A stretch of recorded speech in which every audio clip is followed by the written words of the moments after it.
Une interview hier sur France Inter, radio du service public.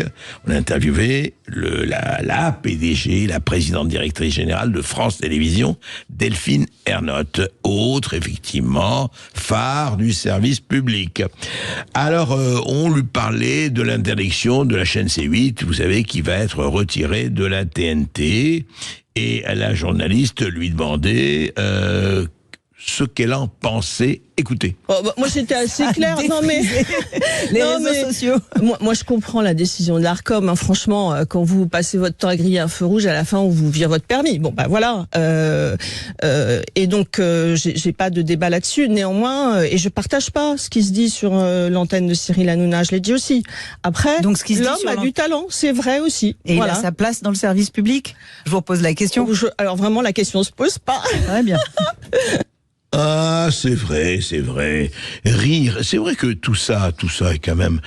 On peut rire. Et alors, j'aime beaucoup cette expression quand même de Delphine Ernotte qui demande quand même un certain nombre de commentaires, qui amènent, qui provoquent, je dirais. Vous dites, chère présidente, que quand on grille les feux rouges, on vous retire votre permis. Tout à fait. Mais alors, est-ce qu'une parole prononcée équivaut à une embardée, plus qu'une embardée, à un accident? Des propos dits dans tel ou tel, effectivement, média, qu'il soit audiovisuel, écrit, exigent telle ou telle sanction et interdiction. Certes, s'il s'agit d'appel à la haine, de racisme, d'appel à la discrimination, etc., très bien.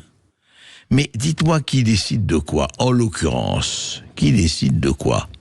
Par exemple, vous dites, effectivement, quand on grille le feu rouge. Alors, j'ai une question, on aurait pu vous la poser à France Inter, puisque ça s'est passé à France Inter. Et je parle de France Inter, mais je parlerai d'autres émissions du service public, hein, où quand il y a eu un attentat, on disait que c'était... Oh, ben pratiquement c'était Roméo et Juliette, ou alors c'était West Side Story, où il y avait eu un jeune de 16 ans qui avait été massacré au couteau, vous vous rappelez? Eh bien, oui, mais là, il n'y a pas eu de problème. Il n'y a pas eu de réaction. Il n'y a pas eu de sanction, pratiquement. Et quand, dites-moi, à France Inter, par exemple, quand on chante, je veux bien Jésus, Jésus est pédé, une chanson comme ça, chantée devant un public et tout, très bien, Jésus est pédé. Oui, non, on ne grille pas les feux rouges, c'est la liberté d'expression. Mais justement, et il est là le problème, et il nous concerne tous, et il vous concerne tous, citoyens.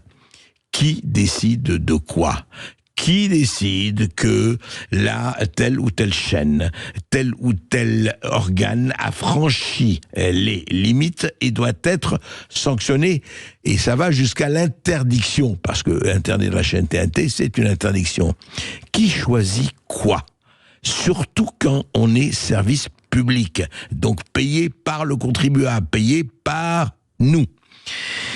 Eh bien, je crois que c'est un problème, et ça ne se résout pas, chère Delphine Ernotte, par des petits éclats de rire. Le problème n'est pas de savoir si Cyril Hanouna a sa place sur le service public ou pas. Le problème est de savoir qui, selon que vous soyez puissant ou misérable, les jugements oraux vous rendront blanc ou noir, et les paroles vous rendront coupable ou pas. Voilà, il est là, et ça s'appelle effectivement l'attention, la liberté d'expression. Et je rappellerai toujours que la liberté d'expression ne s'use que si l'on ne s'en sert pas. Sud Radio Berkov dans tous ses états.